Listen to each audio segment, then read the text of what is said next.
dinner. Later na guys. So, nagluto ko gulay. Day off man ako karon, so wala ko duty, gikan ko night shift.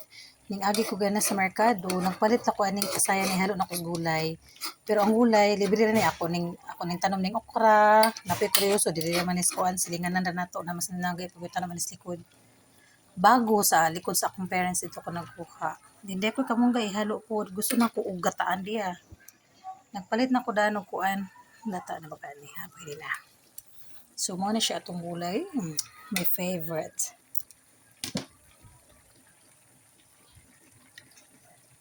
Ano naman siguro ni. Hindi akong gusto na gulay.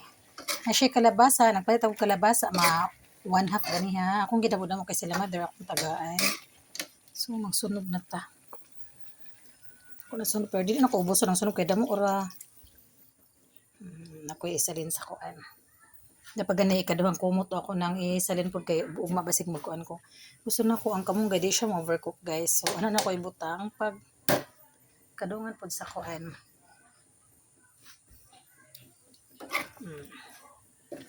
So mana na siya. So di ba sustansya kayo atong sudan. Kumot na.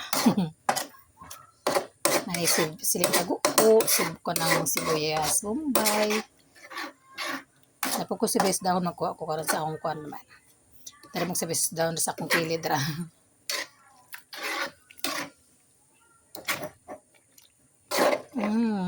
Gabi na siya sa Tagalog man ang kuryoso no. Sa Bisaya kay kuryoso man naman tawag.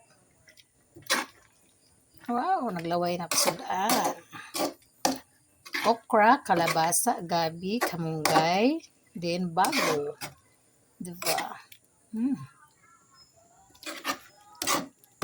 Wala kong lapit tayo ang kuan gata ko na ubos. Kaya para og mga or sunod butang mo na ko sa freezer ning sobra niya. Butang na ko sa pang ice water nga plastic din kiri po sa pang ice water po di butang din i freezer na ko. So may use pa na nako. May sa